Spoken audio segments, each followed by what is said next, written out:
Councilwoman Zrinski, welcome to the Commuter podcast. Thanks so much for coming on the show. Oh, thanks for having me. This is a real treat. Yeah, and congratulations. I just saw this morning the big endorsement from Bernie Sanders. Yeah, that was huge. I mean, I guess that's huge, right? Yeah, huge. Yeah, that was awesome. I've been working really hard to get that. And I am a progressive candidate here in the Lehigh Valley. And my computer just told me that I have a meeting in like an hour and very busy all over the place. Yeah, so that was a huge endorsement that I've been working on. I've aligned myself with Working Families Party and also DSA and also Lehigh Valley Stands Up. These are all very progressive organizations here in the Lehigh Valley. We're trying hard to make a movement of change. And really, that message is what resonates with so many people, because regardless of your race, regardless of your socioeconomic background, regardless of your party, Democrat or Republican, the one thing that we recognize is that the people at the top are making infinitely more money on the backs of our labor and work. And we need a more equitable distribution of not only money, but resources, healthcare. The disparity is just so evident when you look at how Donald Trump has said, don't worry about this COVID. I beat it. You know, it's not that bad. You can do it too. Well, yeah, if we had the resources of a team of 12 doctors and at Walter Reed Medical Hospital and remdesivir and a cocktail of experimental drugs that we had access to, sure, we can beat it, but most people don't. Most people don't even have the basic level of insurance that they can go or they can't even afford to go to the doctor in the first place because their premiums, the deductibles, and the copays are so high that even that charge makes it not something that you can do readily. And so that is just such an ignorant and irresponsible statement from a person who is obviously out of touch with people. So the people have to unite together. That is what Bernie's movement has been about. That's what the progressive movement is about. That's what I am about, and that's what I'm bringing, and that passion, and that resilience, and that resolve to the Lehigh Valley and to the 138th District. Great, wow. Firing on all cylinders right off the bat, I like it. So you mentioned DSA, that's Democratic Socialists of America, or? Totally is. Okay. Now, this leads me to another question. How do you talk about those principles of the Democratic Socialist Party and the values that they bring without scaring away your traditional voters who hear a word like socialist and just start running for the hills? Well, see, that's the problem, is that people hear words like socialism and they associate it with communism. They're very different. You know, we have our government right here, a representative democracy in a republic, is grounded in democratic socialism ever since FDR. I mean, we have this idea that there are public schools, there are public police that serve the community. We have volunteer firefighters that serve the community, and some, other services that are given to the community, Social Security, Medicare, Medicaid. We have all these things underlying as safety nets to keep people in the fold, because the whole point of society, which is social, is to be a community where we take care of each other. And so you cannot have runaway capitalism without some sort of buffer to make sure people get what they need. That's why the two together, democratic socialism, are profoundly significant to hold in our government, because you can't have unregulated, privatized everything, because that will leave so many people out. Because if you can't afford it, you can't do it. It's kind of like the road that you pay a toll for, right? Or if somebody owned a bridge. If they owned the bridge and you couldn't afford to get over, can get to the other side. Now, could you? This is what we saw in like history and like feudal societies and things like that. Our culture cannot function like that. And we shouldn't function like that. We should be a much more evolved society to recognize the humanity and the dignity in other people. And that is what democratic socialism is about. It's about saying that the people who provide services, the people who provide work, should be fairly compensated for that work, and that there should be equitable distributions of goods and services. That's what that is about. And so when you actually define that for people, it's not radical. It's not radical that there should be health care for all. It's not radical that everybody should have a fair wage. It's not radical that everybody deserves a fairly funded public school education.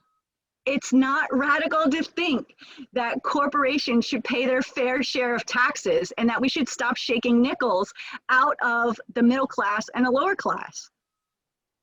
That is what democratic socialism is about, and it shouldn't scare people. It should actually be something that's celebrated. And that's why I got that endorsement. And literally, I was like celebrating like you wouldn't believe, like bouncing off the walls. I hugged my son. We went out for dinner. We were so excited. It was awesome because this is something new, and progressive shouldn't scare people. Progress should not scare people, but it only scares you when you're ignorant and you don't want to get past the question of your own fear. And that's what it is. There's enough room for everybody. We have to start thinking about life in sort of like an abundance model as opposed to a scarcity model. We know that there's enough money. We know that there's enough food. We know that there's enough resources. The problem has always been distribution. Yeah. Now, you're running in a district, the 138th district of Pennsylvania, that the seat has been held by Republican Representative Marcia Hahn for 10 years. Yeah, Marcia. So, Marcia. Yeah, that's her name. Is that her nickname? No, that is her name, Marcia Hahn. Oh, Marcia Hahn. Yeah, okay. It's not Marcia. Don't give her that. Okay, I got that wrong. So you're running in a district that's been held by a Republican for 10 years. So 30. Oh, so it was 20 years before the current. Oh, yeah. So 30. So some of these ideas are going to be fairly, like you said, radical to some of the people in that voting district. How do you? I didn't say they're radical. I said they shouldn't be radical. Absolutely. The difference is Democrat and Republican. What you have to do is take out that D and that R. It isn't about, and I tell this to people when I talk to them, it's not about Democrat, it's not about Republican, it's about us versus them. It's about the rich versus everybody else. We see that like the top tier of individuals in this country hold more wealth and equity than the majority of everybody else. So when you have that kind of economic disparity, it isn't about Democratic and Republican. And at this level, when you're looking, Democrat and Republican is up there. We know that there's corruption at every level on both sides. It doesn't really matter. What you need to do is look at the person and what they're going to do for you. I have run a campaign on anti-corruption. I am going to go to Harrisburg and make sure that there's a gift ban so that our legislators can't be bought and paid for by lobbyists and other special interests. I'm going to make sure that there is access to voting. I'm going to advocate not only for the age of 18 to just be automatically registered, but I don't know if you know this, they purge the registry all the time. So you might be registered to vote, but if you haven't voted in a while, you have to re-register. Those are barriers. I'm going to make sure that when we go, we are going to free the ballot. We're going to make sure that people who had records, who are incarcerated, can actually go and vote. We're going to make sure that it's fair, that everybody gets one One vote, one person, fairly. And I'd also advocate for ranked voting, open primaries. These are things that are going to enhance our democracy, because right now we have a two-party system, Democrat, Republican, and it's almost like you can vote for this one or that one, but if you get a third candidate, it screws up the popular vote. So if you have this plurality, you can't actually pick the best person, or even the person with the majority of, what do I want to say, favor. This is why we need ranked voting, because now you can have 3, 4, 5 different people on a ballot, and you can rank your votes, and the one who gets the most ones, like top, those are the people who would actually get elected. And that's how it should be, by popular vote. That makes a lot of sense. Now I have a couple questions, some points you raised. The voting age. Now I'm a little upset for my niece, who's going to turn 18 on November 30th, I think. Oh yeah, yeah, and she just missed it. She's a college student. She's dual enrolled at Nazareth High School and NCC.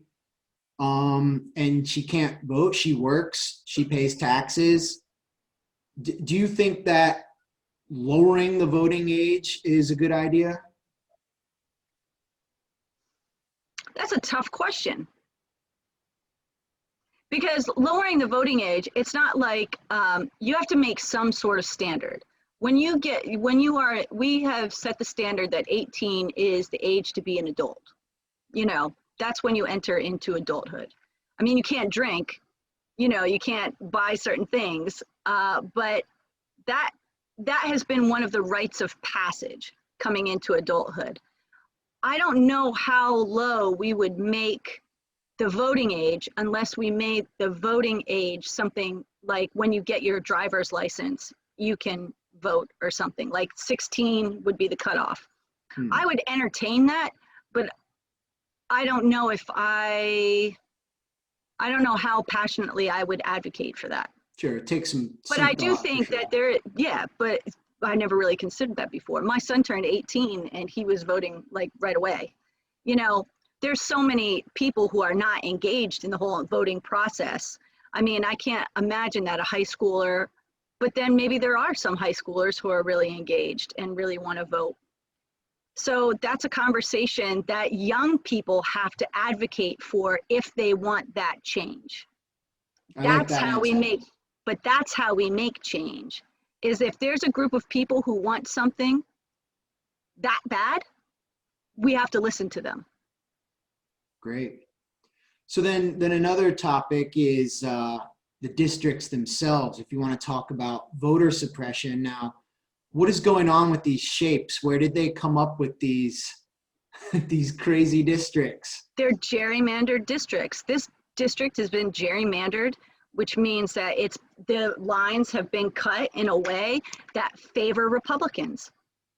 And there's so many districts that favor Republicans and favor Democrats.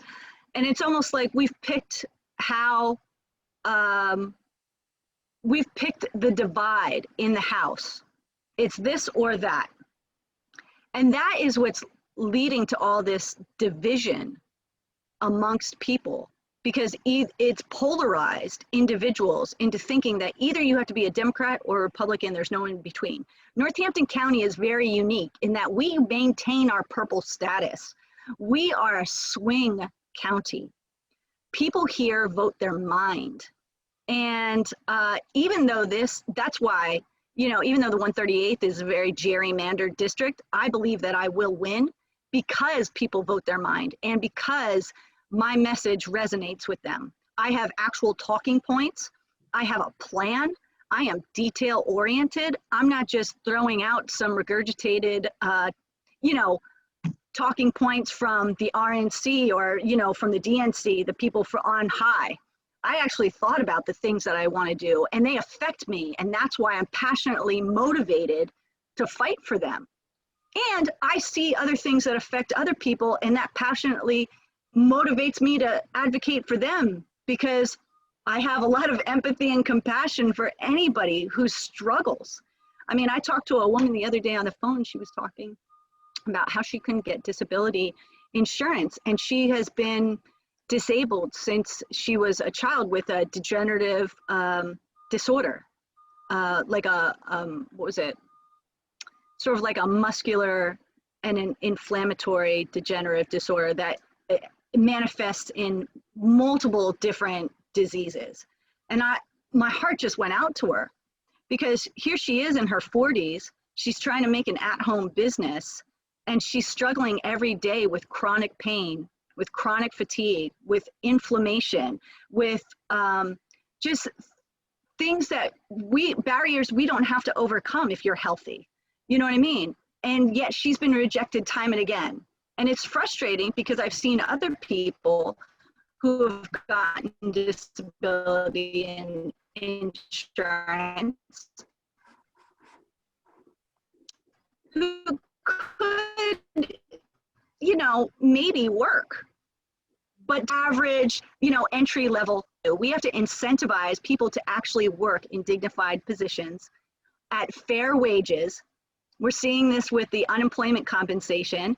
People find that getting unemployment during this COVID period is actually more advantageous, because they're making more money than they did at their minimum wage or low paying jobs. Mm. That's not the way this should be. That should be a safety net, but we have to make sure that wages are at a level. That's why I'm fighting for 15.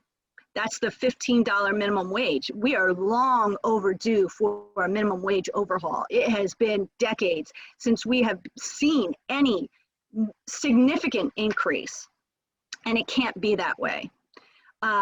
So when I see people like her, who are, like, obviously I'm not disabled, you know, I am working so many jobs. I'm a mother. I, you know, run. I exercise every day. I'm good to go. But for her, I think, God, that is such a struggle and a barrier, and I want to help her. I want to give her a good life. I want to make sure that she can give a good life to her children.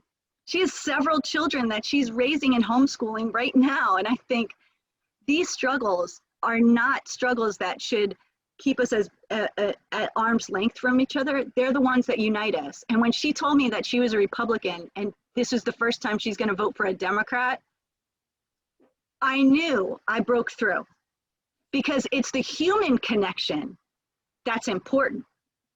Not the D, not the R. How do we connect to each other as human beings? How do we extend kindness? How do we extend dignity? How do we make sure that everything that we have is equitably distributed, so that everybody gets a piece of the pie and nobody's fighting for crumbs? So now your job becomes even more important for the future of the country if the presidential election doesn't go well. So if it doesn't, what can you do to keep us safe, to give us a better life from the seat that you would hold? Well, I have to get it first. Sure. But once I do get it, I could make sure that there's no funny business or, you know, just, what do I want to say? Shenanigans. You know what I mean? To skew who gets elected. Like, we have to make sure that those votes go to where they're supposed to, and that nobody gets to say, override the popular decision. We see this time and again, that there are people who try to advocate to override the popular decision as if they know best, what's for the country or for the people of Pennsylvania and everybody else. That really just undermines the whole voting process in itself. We can't have that. And I would fight to make sure that's part of my whole anti-corruption stance. You know, we are a democracy. We need to maintain those democratic standards and make sure that everybody has votes and that everybody's votes count. Now, we have an issue here in Northampton County, and it's not unique, but it is something that comes out of the vote by mail, the new vote by mail opportunities, right? Naked ballots. People didn't put their ballot in the secrecy sleeve, and there are hundreds of ballots that may or may not be counted. As a councilwoman, I am advocating in Harrisburg with the legislators that I know to make it so that we can contact those individuals whose ballots do not have secrecy envelopes so that they can acquire either a new ballot or a secrecy envelope and make their vote count. Because those people had the intention of voting, they just didn't follow the directions. Now, they should still get a chance to vote, and those shouldn't be cast away because that's a significant amount of votes. So we have to make sure, like that, those are the kind of things that we're trying to make sure don't happen, either in Northampton County or Pennsylvania or the country. Yeah, I'd like to just add quick too that if any voters haven't received a notification that their ballot has been accepted, they can always go and use a provisional ballot at their polling place, from my understanding. Yes, they can. They can also, I would go down to the election office and ask them for that ballot, that provisional ballot, make sure that you can have it and check, like call, make sure that people know, like, I want my ballot, I want it now, walk your ballot in, make sure you put it in the secrecy envelope. It has 2 envelopes. You have to make sure you have 2 envelopes, you know? I know that it's difficult and people have become so stressed out and sort of anxious over voting to do it right that sometimes they do it wrong in that sort of anxiety to make sure they did it right. You know what I mean? And unintentionally that may invalidate many votes. So we got to make sure we do it right. Yeah, absolutely. So going back to some of your policies, I know healthcare is a big one for you. So let's say the presidential election doesn't go well and there are millions of people who need healthcare, tens or hundreds of thousands in Pennsylvania. We've seen other states enact statewide minimum wage. So it's proven that that's something that we could do, but is it possible to provide a more socialized healthcare within the state if it's not something that the federal government wants to get behind? It definitely is. It was done in Massachusetts. Actually, Mitt Romney instituted it in Massachusetts and it worked out fairly well there. We can do it in Pennsylvania. We can have our own exchange here and we can extend like the Medicare for all model, you know, but use it at the state level. So we can, and we've proven that we could do it before with CHIP. So we could do it for kids under, what is it? I think, you know, under a certain threshold of family income. We can do that here too. We just have to have the will to be able to enact that kind of legislation and get the people voted into office that are going to advocate for that. I think now during COVID, more than ever, we're seeing people understand the value of health insurance and how health insurance cannot follow your employment. It cannot be something that you acquire only because you work more than 30 hours at a full-time job. It can't be something that's determined by your access to employment, you know, or whatever job you can get. That can't be. We also have to ensure that people who have pre-existing conditions can get treatment. Healthcare is a human right. It's just the right thing to do to care for other people. You know, it's human. And we can't let people suffer and die because of money. To me, that's like, why would we do that? We can't have a profit-driven model of healthcare. Healthcare is supposed to be something that is a care model. It's supposed to be imbued with compassion and empathy. And so you can't have it be on this business capitalistic model where all profits drive upwards and we're always worried about the bottom line. The bottom line is people's health. The bottom line is taking care of people in our society. The bottom line is making sure that everybody who needs to be treated or see a doctor or see a dentist or see an eye care professional or specialist or anything has access to that. Because when you look at the greater model, the healthier your community is, the better off they can be self-sustaining, the better off they can be to work in their jobs, to take care of their children, to provide for themselves. This model of pulling yourself up by your bootstraps, if you don't have any boots, can't pull them up, right? We need to make sure that everybody has health care. You've been a professor of philosophy at NCC since 2009, is that correct? Yep. I That's know, really it's cool. so long ago. I got my, last year I got my 10-year certificate and a little button. I was like, oh my gosh. I just started at NCC last semester and I really loved it. I was really bummed out when we had to leave for the pandemic, and I'm doing all my classes online, but I've been really happy being part of this community.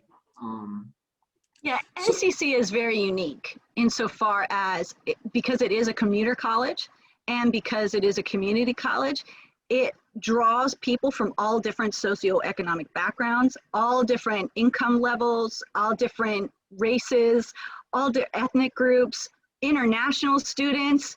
There's my oldest student was a non-traditional student. She was 80 some years old.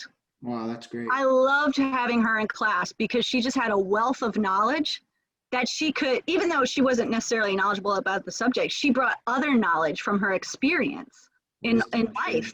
And it was so valuable to have that in the classroom. So yeah. Yeah, and so I'm 35 and I receive FAFSA. Am I saying that right? The FAFSA, yeah, FAFSA. FAFSA. Yeah, So because I'm low income, I'm a lowly martial arts teacher, and Oh, that's awesome. I Not so that I you're low paid, but that you're a martial arts teacher. I think that's Thank really you. valuable. Thank Yeah. you. Thanks so much. But so my income level qualifies me for receiving that aid. But I know that younger students who are still living at home, maybe as dependents of their parents on their parents' taxes, they wouldn't qualify for that same kind of aid. But then they graduate, move out of their parents' home to get a job and go work somewhere, and now they're stuck with those student loan payments and those bills. So is that also something? I know it's a policy point on your website about student loan forgiveness. If the federal government doesn't want to get on board, is that something we can bring into play statewide in Pennsylvania? Well, I'm not quite sure that we can do student loan forgiveness, but I know that we can give more aid to students.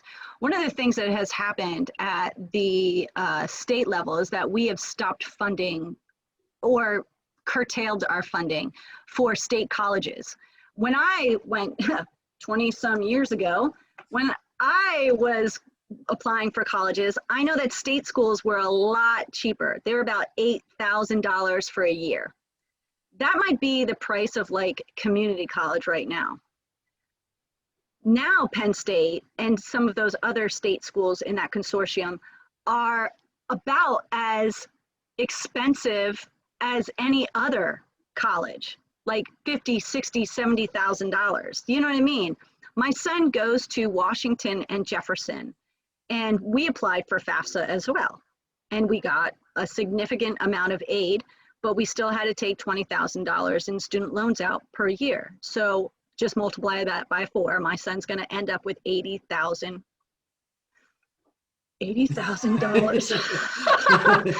of Yeah. student loan debt. Now in 1997, if I go back, I ended my college career with $107,000 of student loan debt. When I got out of college, my student loan payment was $1,250 a month. Wow. That was more than rent. Yeah. I have lived the student loan crisis my whole entire life, because I thought, how unfair is it to straddle somebody with a mortgage when they're just getting out of college? The first job that I was offered was a $18,000 salary. Like, that doesn't cut it. So the decisions that you make in life are very much impacted by how much your student loan debt is. I mean, when you're in a relationship, when you want to get married, when you want to buy a car, when you want to buy a house, when you want to have kids, all these decisions are impacted by that burden. And you know what? At the end of the day, everybody benefits from an educated society. Our workforce benefits from your education, even if it doesn't compensate you for that education. And this is why I think that we need to fund higher education and make sure that community college and trade schools are free. You know, when you're talking about, this is our workforce that we're training. We all are going to benefit from a workforce that is highly skilled and self-sustaining. Because if you look at the debt that somebody acquires and how much they give back to society, then you're looking at a whole group of people that are not going to have disposable income that will be able to feed our economy. The capitalistic model works on the middle class having disposable income to fuel the economy with their consumerism. That's how it works. If you hoard all the money at the top, or you straddle your middle class with debt, you don't have a good flow. It's like putting a kink in a hose and the water can't get through. So we're seeing that now. We saw that with the bubble. You know, people can't invest, they can't save. You know, you're looking at people who are trying to get through a pandemic and say, oh, well, why can't you just live off your savings? Who has any savings? You're trying to get to the next month or the next paycheck to pay your rent, to pay your student loans. So that's why I am so passionate about this, because I've lived it and I know how difficult this struggle is. And I don't think that our future, like, I'm not one of those people that think, oh, I went through it, so they got to go through it and they got to go through it. I'm like, no, I went through it and it sucked, and we got to make sure that other people don't have the same experience. We have to make sure that we make the changes that we wish would have been for us, but we have to make sure it's for our children and our grandchildren. Yeah, I'm on board with that. Let me shift gears here and talk about another topic that's very important to me: criminal justice reform. So I read a quote on your website that I want to read back to you. Ensure anyone who commits a crime is held accountable. What exactly do you mean by that?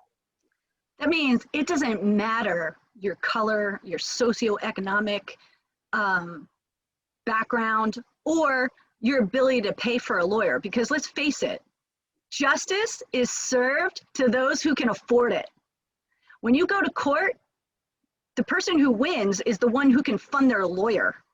And when you can't hire a lawyer, when you can't fund it's almost like a campaign. When you go before a judge, it's like you have a picture of what's going on, and you tear off a little corner and you give it to that judge and you ask them to make a decision that's going to impact your whole entire life. So how big that corner is really depends on how much you can fund your lawyer and make sure they get you off. Now we see Donald Trump, right? And I hate to keep harping on this, but he's just such a great example. You know what I mean? It's like he has a team of lawyers that he can threaten people with at any point in time. He can make sure that he doesn't have to pay his workers, because I mean, in so many ways, if you saw The Art of the Deal, you know, if you read through the book, one of his skilled art forms is how to not pay for your employees. You know what I mean? He has people building these huge, magnificent buildings, and then he walks out on paying them, and he's like, sue me, go ahead. because he knows he has a team of legal people behind him, and that person's just going to be scared off. That's not how our justice system should work. That's not how it should work at all. And there are people who are now in jail who have been wrongfully convicted, who may be on death row, who are going to spend their life incarcerated, who didn't get a fair trial. To me, that is the failure of our system. That is the failure of our humanity. That's failure to provide justice. Like, I was a freelance writer, and I wrote an article on the Innocence Project. And that changed the way I thought about a lot of things. The Innocence Project, I worked with people in Philadelphia, and I met people who were wrongfully convicted. And the thing that would have helped them the most is a good lawyer and DNA evidence. And when that DNA evidence, that's probably sitting on a shelf rotting, you know, because we didn't have that access or the technology back then to evaluate it. When that is evaluated, they're freed. And you think, how many years did that person give up and was wrongfully convicted and sat in a jail? How does our punitive criminal justice system change a human being? I think that it strips you of your humanity, and very few people can remain human. I mean, literally, it's like we're putting people in a cage. And I can't see that in our evolved, conscious society, that we should still be doing the same thing over and over again. It serves no one. It doesn't serve the people we incarcerate. It doesn't serve for justice, and it doesn't serve the larger humanity. I definitely believe in restorative justice. I believe that we shouldn't be incarcerating people, that we should be rehabilitating people. One of the things that we do in Northampton County is that we have drug courts, that people who are convicted of low-level drug crimes or are addicted go through a whole different process where they actually get to go to rehab. They get to get clean. This is the way we should be doing things, because it serves no one to have that person detox in a jail. They're not going to get clean. They're not going to learn anything. But these programs actually help rehabilitate individuals so that we can restore their place in society, in our community, so that they can be productive and that they can be with us. You know, people who aren't people who are nonviolent offenders deserve that chance. They deserve that. So you were elected to the council in 2017, is that correct? Yes. So you may have been present at a meeting I actually gave a speech at for the decriminalization of marijuana. Yeah. At the Bethlehem City Hall. Where did whatever happened with that? Because I know those meetings were happening and the police chief had reservations about the whole thing. And where do we land on that? Well, that's Bethlehem City Council, so that's different than Northampton County Council. Okay. But decriminalization is something that they're talking about at the state level. One of the barriers right now to decriminalizing marijuana is that there's no way to really test it in somebody's blood or somebody's breath, right? Okay. So if you have people, like people get pulled over, it's for DUI, you can give them a breathalyzer test and you know right then that they have, that they're under the influence. That has been one of the barriers to doing it. And also another barrier is just sheer will. But actually now, out of necessity, marijuana might be legalized because we need to balance the budget and they're trying to figure out a way to make money off of it. See, when white people make money off of something, then all of a sudden it's decriminalized. And let's just be real, because that's the way it is. People have been sitting in jail for decades for peddling drugs that are now going to be peddled by white people.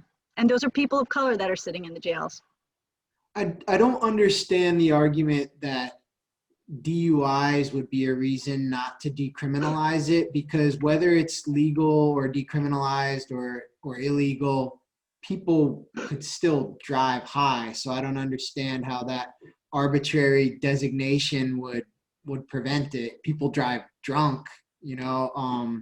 Yes, it doesn't prevent us from selling alcohol, but we can test how much is in their blood alcohol level content. And so we can regulate and deter people from driving drunk. Okay. There's no real deterrent to driving high, other than like you just have no motivation to get in your car, you know? Yeah, I have a friend who's Black who was not stopped by a cop, but confronted by a cop. He was sitting in his car in East Stroudsburg, and the cop searched him and found a vape pen in his car and arrested him and gave him a blood test, and he ended up getting a DUI just for not even moving. You know, he was sitting in his car outside of his friend's house. Well, that is the way that law is written. You can, if you have your keys in your hand, you can be convicted for a DUI, because the idea is that there's an intent to use a vehicle. So that is something that drunk driving and things like that, you're not going to really make any friends trying to argue against that, because no one wants you behind the wheel if you are impaired. Sure. You know, we have to make sure that we save people's lives and that we're not compromising our own. I was actually involved in a head-on collision once with a person. And that person, I guess, had taken too much cough medicine or something. They were in the wrong lane, and there was nowhere for me to go. And it was the most frightening thing I've had to go through, because you make a decision. You're like, okay, we're going to get hit. That's just the way this is going to end. Literally, you know how people say, like, your life flashes before your eyes and like time like slows down? Like, I literally had a conversation with my mom who was in the car, and I said, so do you think that we should go limp, or do you think rigid? How do you think we're going to absorb the impact? And I mean, this probably happened in 15 seconds, but it seemed like we had an hour just watching this car come at us. And I'm kind of sensitive to that kind of stuff. I would never try to argue against somebody advocating for somebody to be able to drive impaired. Like, the regulations are there for a reason. But I understand why that's not necessarily a deterrent for marijuana legalization. It's just a convenient talking point. It's kind of like people have a shiny object, like, oh, look at the shiny object over here, but they're doing something over here. They want you to concentrate on this, but they're actually doing this over here. The razzmatazz. You know? Exactly. There's a lot of that in government. So what is the argument for decriminalization then? If we know why people don't want to, or leaders don't want to, why should we, other than the financial benefit? Well, there's an obvious financial benefit. And I mean, the decriminalization argument talks about like the criminal justice system itself and how it has wrongfully incarcerated, Black and brown people, targeting them for something that now we want to be able to sell on an open market. Do you know what I mean? It's like we've criminalized a drug that for most people is non-addictive. It's pretty tame. This is like prohibition. The same arguments that were used for prohibition can be used in the prohibition of marijuana. And we have to make sure that it's decriminalized so that people aren't incarcerated at high rates for what could be low-level crimes. We've actually made, by criminalizing marijuana, we have made it more violent. We have made that whole industry go underground. And we have, when you do that, the likelihood of somebody, the same person dealing marijuana, would be, that would deal other drugs increases. But if you could go into like Keystone Canna, where they sell medical grade marijuana, It's all good. you'd be able to get it. It'd be like going to Amsterdam and going into a head shop. Do you know what I mean? You go and you get whatever strain you want. You sit there in the cafe. You know, it's a chill thing. People aren't so crazy about drugs, but here we think that everything is a gateway to something else. And that is kind of like the American way of excess, but we can, through education, we can make sure that people understand the consequences of drugs and the consequences of taking marijuana or not, or whatever. I like that. The consequences of not taking marijuana. I know. There's consequences to that too, you know? But there actually are consequences to not having cannabinoids in your system. I mean, that's a whole other conversation. But when hemp and marijuana were legal, people had different receptors. Like we have cannabinoid receptors in our bodies, and they actually are antioxidants. They help you in other ways. I mean, people have been using plant-based medicine for centuries, millennia. Do you know what I mean? And the fact that we think that, you know, Adderall and Ritalin and opioids are okay because you can get a prescription for it, but you can't smoke or, you know, ingest weed or marijuana because it's dangerous. You know, plants, you know, I don't feel that they're as dangerous as like some of these drugs that are highly addictive and marketed, aggressively marketed to individuals that can lead to the opioid crisis and heroin addiction, you know? Yeah, the marketing is aggressive too. You can barely watch a program on Hulu without some commercial popping up for some new drug. You don't even know what it's supposed to do.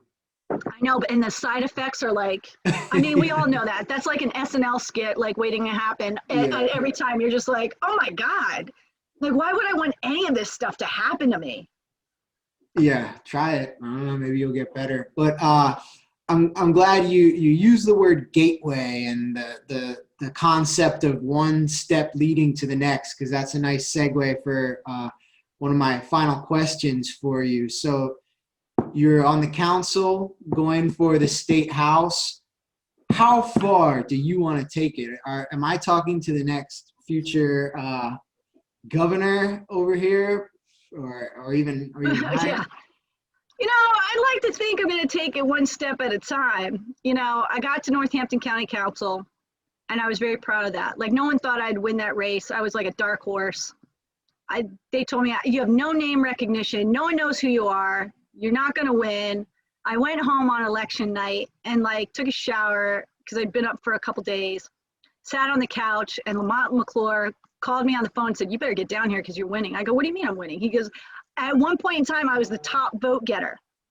I got the second highest number of votes ever in a county council race. Well, that's amazing. Ever. How do you think, no name. How do you think you pulled that off? I was only 80 votes away. I think I pulled it off because people know that I'm real. I'm authentic. Like, I don't put on a show for people. I am what I am. I am who I am. I tell people where I come from. I'm pretty simple. I'm not somebody who, you know, puts on airs. And I'm going to be honest with you. So I think people really like that down to earth kind of personality. But I really don't know any other way to be, because to me, I strive for authenticity in my life. And the reason why I wanted to get into politics was to help people. Like before, I actually went to seminary for 5 years. I studied theology and pastoral counseling. And I had some intentions of possibly becoming a minister. But I realized that ministry doesn't just happen in congregations. It happens in the community. And that you can extend that, those ideas of social justice, of equity, of community, that are all in any sort of religious tradition, through politics. And that's what I wanted to do. I started fighting for people with eminent domain and as an environmental activist, with the Penny's pipeline, with sludge. Now we're talking about landfills, open space preservation, recycling. There's so many issues that impact us every day. And I really want to fight for those. It is a compulsion, I would say. Like, I'm compelled, I'm driven. So I don't know how far I'm going to go necessarily in politics. I want to tackle this level, and I want to see where I can go at the state. And then if there's any future for me after that, well, my path will be laid for me. One day at a time. Exactly. I will tell you though, funny story. In 7th grade, my teacher, you know, they go around, they ask you, what do you want to be when you grow up, kind of thing, what are you going to be? And I said, I'm going to be president of the United States. I'm going to be the first woman president of the United States. And she said, you'll never be president of the United States. I was like, why? Because she said, no woman will ever do that.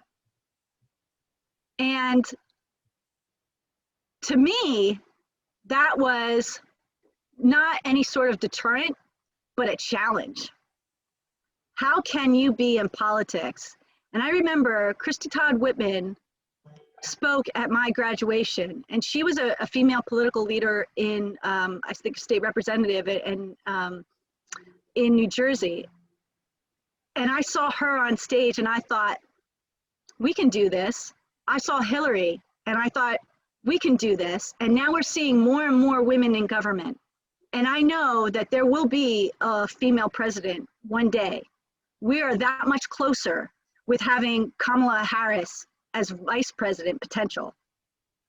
So it's exciting. This is an exciting time to be in politics as a woman. Yeah, well, I'm glad to hear that you took that not so encouraging message and spun it into something positive and found some positive energy from it. And just want to thank you so much for your inspiring campaign and for taking the time to talk to me here today. Oh, no, thank you. I think this was great. I would come on your show at any point in time.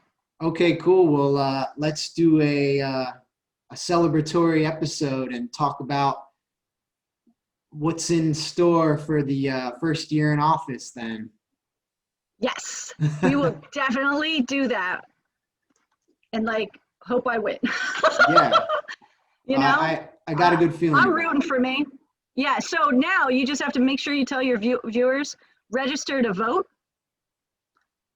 get your ballot, and hand it in. That's what we need to do. That's our mission for the next, 26 days? Marching orders. We're on it. Thank you. And vote for Tara Zrinski, right? All right. I certainly, well, no, I'm in the 133rd, but I'll be telling my family in the 138th. Please do. Oh, one last thing that reminds me, do you listen to any punk rock music? Have you ever heard of a band called the Misfits? Yes, I have heard of the Misfits. Okay, they have a song called We Are 138. I wanted to recommend that. That might be a good campaign song for you. We are 138. We are 138. Check it out. I am going to check that out. That could be really good. All right. Okay, Councilwoman Zrinski, thank you so much and good luck with the campaign. Thank you. I appreciate it. Have a great day. You too. All right. Bye.